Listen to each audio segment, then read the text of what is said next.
हीरे को परखना है तो अंधेरे का इंतज़ार करें, धूप में तो कांच के टुकड़े भी चमकने लगते हैं।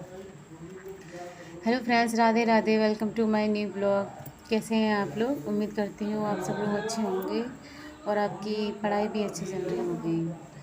फ्रेंड्स, जिन लोगों का प्री 2024 में 16 जून को है, उन लोगों को तो मतलब बहुत ज़्यादा टेंशन हो रही होगी।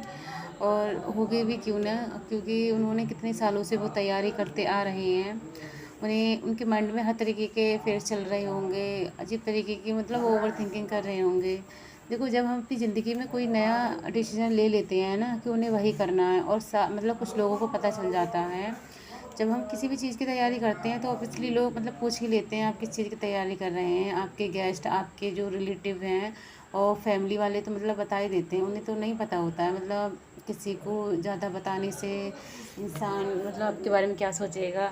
तो आपके मन में ऐसा फील चलने लगता है, और अभी चल ही रहा होगा कि आपका मतलब प्री पहली बार निकलेगा या नहीं। तो मैं तो यही कहूँगी आपसे, अगर आपने पूरी शिद्दत से मेहनत की है ना, तो आपका पहली बार में आपका सिलेक्शन हो जाएगा। बस आप इस टाइम आप कुछ नया ऐड ना करें और ज़्यादा प्रेशर ना लें। आप इस तरीके के सॉन्ग सुनें जिससे आपको मोटिवेशन फील हो और आप बेटर फील कर सकें। क्योंकि मैं इस टाइम ये बात सोच सकती हूँ, जब इंसान किसी भी चीज़ के बारे में ज़्यादा सोचे ना तो उसका कुछ किसी भी चीज़ में काम करने का मन नहीं करता। अभी आप अगर ओवर थिंकिंग करेंगे ना तो ना आप रिवीजन कर पाएंगे, ना आप मतलब अपना पेपर अच्छे से दे पाएंगे। तो मैं सबसे पहले तो ये कहूँगी, आप खुद को रिलैक्स करें, सबसे खुद के ऊपर पेशेंस रखें। क्योंकि ज़िंदगी में अगर हमने कुछ नया सोचा है तो आपके अंदर अगर डर आ रहा है ना हारने का, तो ये डर बहुत अच्छा है और डरना भी चाहिए।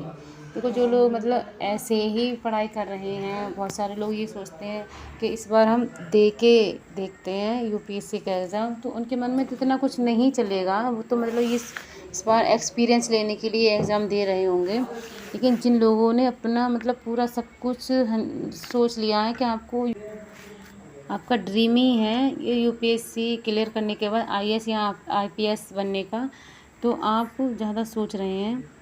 तो मुझे लगता है आपका सोचना भी जायज़ है। लेकिन फिर भी मैं आपसे ये कहूँगी, सोचने से बेटर ये है आप खुद को शांत रखेंगे। और अगर आपका पढ़ने का मन नहीं कर रहा है तो थोड़ी देर रेस्ट कर लें, लेकिन रिवीजन करें। और अब कुछ ज़्यादा टाइम नहीं रह गया है, 8-9 दिन रह गए हैं ओनली। तो आपको सिर्फ टेस्ट सीरीज लगानी है और कुछ नहीं करना है। जितना हो सके, अगर आपने शॉर्ट नोट रेडी किए हैं प्री के लिए तो उनको रिवाइज कर लें।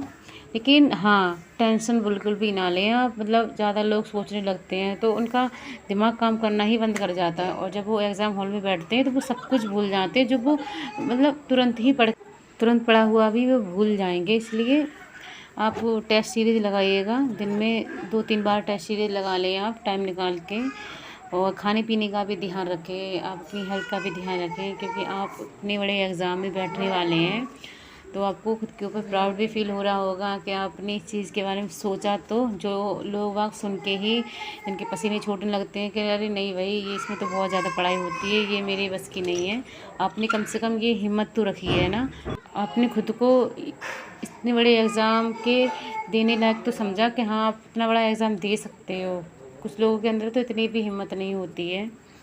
तो आप बिल्कुल भी टेंशन ना लें। देखो, जितना आपने पढ़ा है उतना आप रिवीजन करें अच्छे से, और जितना हो सके टेस्ट सीरीज़ लगाइएगा और शांत रहें आप। अगर आपको दिन में सोने की आदत है तो मैं ये कहना चाहूँगी कि थोड़ा नींद को आप कंट्रोल करें। क्योंकि अगर आपको दिन में सोने की हैबिट है तो फिर मैं बस ये कहूँगी कि आप थोड़ा अपनी नींद पे कंट्रोल कर लें।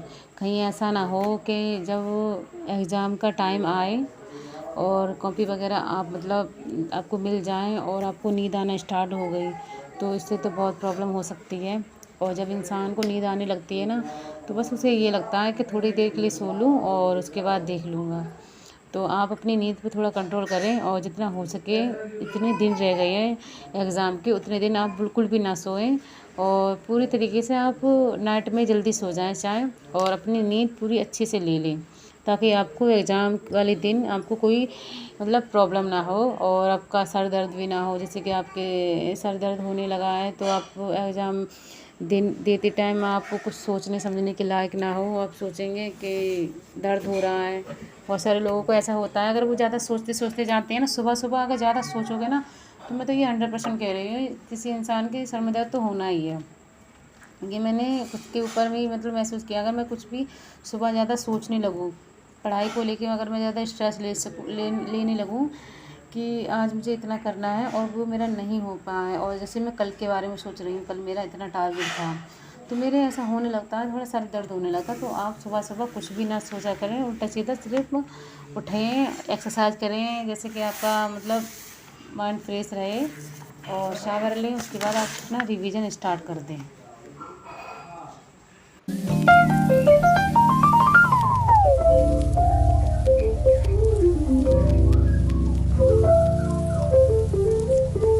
और जिस तरीके की सिचुएशन से आप गुज़र रहे हैं, नेक्स्ट ईयर यही सिचुएशन मेरे साथ भी होगी, क्योंकि मेरा भी टारगेट 2025 का है और मैं उसी की तरीके से अपनी फुल स्ट्रेटजी लेके चल रही हूँ कि एक साल में मेरा जो भी है सिलेबस ज़्यादा से ज़्यादा मैं कवर कर सकूँ, और अपना पहले प्रयास में मैं कोशिश करूँ कि ये निकल जाए, वरना नहीं भी निकलेगा तो ऐसी कोई वो नहीं है।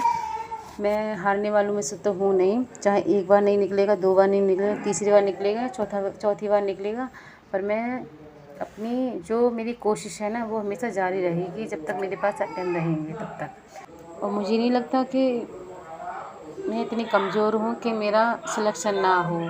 देर हो सकती है, लेकिन ये तो नहीं हो सकता कि मेरा कभी सिलेक्शन ही ना हो। ये उम्मीद में मैं पूरी तरीके से किस्मत के भरोसे नहीं रहती हूँ कि किस्मत में होगा तो हो जाएगा। मैं अपनी मेहनत के भरोसे हूँ, जिस तरीके की मैं मेहनत कर लूँगी उसी तरीके से मुझे रिज़ल्ट मिल जाएगा, चाहे वो एक बार में निकले या 2 बार में निकले, जिससे कोई दिक्कत नहीं है।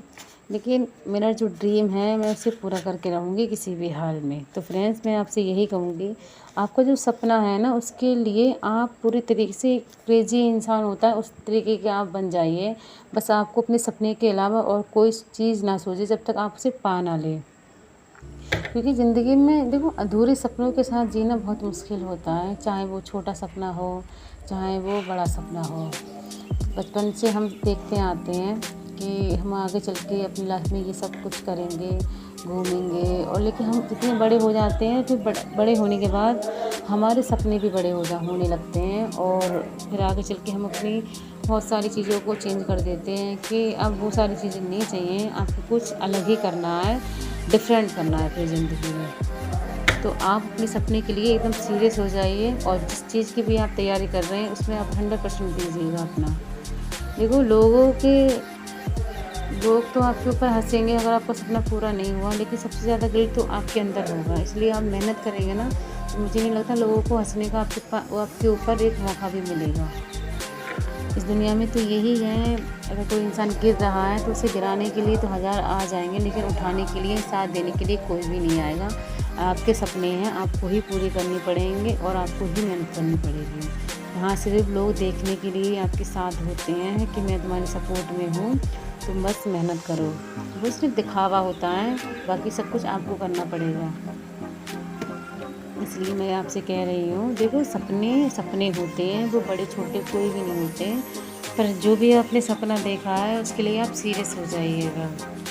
सपना आप देख रहे हैं, आपका स्टेटस क्या है ये इम्पोर्टेंस नहीं होता है, वो तो आपको मतलब लोग मतलब ये देंगे ही ताने कि आपकी औकात क्या है, सपना क्या देख लिया, लेकिन उन सारी चीज़ों को इग्नोर करके आपको सिर्फ अपने लक्ष्य की ओर बढ़ना है, और आप बढ़ते रहिएगा अपनी ज़िंदगी में, इस मुकाम पे पहुंच जाइएगा कि लोगों को बोलने से पहले ना आपको आपके बारे में 1000 बार सोचना पड़े कि कहीं मैंने ये बोल दिया तो उनकी ज़िंदगी में क्या भूचाल आ जाएगा, उन्हें खुद नहीं पता। इसलिए इतने काबिल बन जाओ कि लोगों को बोलने का मौका ना मिले, और इतनी मेहनत करो कि आप चाहे कितनी भी बार हारें, ये इम्पोर्टेंस नहीं है, आपको बस जीत हासिल करो अपनी लाइफ में, क्योंकि जीतना भी बहुत ज़्यादा ज़रूरी होता है लोगों को मुँह तोड़ जवाब देने के लिए।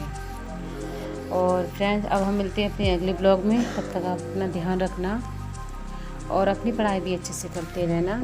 और जिन लोगों का प्री अभी है वो ज़्यादा से ज़्यादा रिवीजन करें और अपना ध्यान रखें।